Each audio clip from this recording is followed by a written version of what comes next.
Sa panahon ngayon, hindi biro ang mabilis na paglaki ng isang YouTube channel. Kaya marami ang napapansin ngayon ang channel ni Carla Topular Vlogs dahil sa tuloy-tuloy nitong pagtaas ng subscribers at views sa loob lang ng ilang buwan. Pero gaano nga ba kalakas ang performance ng channel niya base sa Social Blade statistics? At magkano kaya ang posibleng kinikita nito buwan-buwan? Pag-usapan natin. Ayon sa nakikita nating data sa Social Blade, ang channel ni Carla Topular Vlogs ay mayroon ng humigit kumulang 161,000 subscribers at nasa 8.7 million total views. At mapapansin din natin na ginawa lamang ang channel noong September 10, 2024, kaya masasabi nating mabilis talaga ang naging growth nito. Sa loob ng mahigit ilang buwan pa lang, nakaabot agad siya sa mahigit 100,000 subscribers. Hindi madaling ma-achieve ito lalo na sa sobrang daming content creators ngayon sa YouTube. Makikita rin sa stats na may grade siyang C panandang pandagdag sa Social Blade.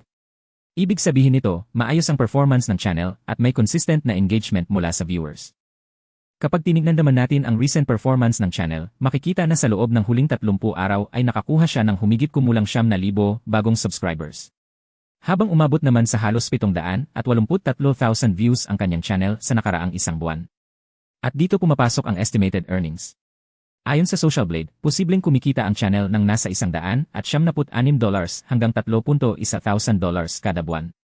Kapag kino-convert natin ito sa Philippine Peso, posible itong nasa around 11,000 pesos hanggang mahigit 170,000 pesos monthly, depende sa CA, audience location, at klase ng content. At yearly naman, posibleng nasa 1,000 hanggang $16,000 ang estimated earnings nito. Pero tandaan natin, estimate lang ito ng Social Blade. Hindi nito eksaktong ipinapakita ang tunay na income ng creator. Bakit? Dahil maraming factors ang nakakaapekto sa kita sa YouTube gaya ng audience country, watch time, ads, engagement, at kung monetized ba lahat ng videos. Kapag mas maraming viewers galing VS, Canada o Europe, mas mataas kadalasan ang CN o bayad sa ads.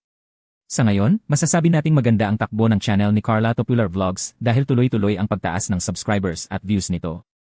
At kung magpapatuloy ang consistency ng uploads at suporta ng viewers, posible pang mas lumaki ang kanyang YouTube channel sa mga susunod na buwan. Kayo, ano sa tingin nyo ang sikreto kung bakit mabilis lumaki ang kanyang channel? Ay comment nyo lang sa baba at huwag kalimutang mag-like, share, at subscribe para sa iba pang social media updates at creator statistics.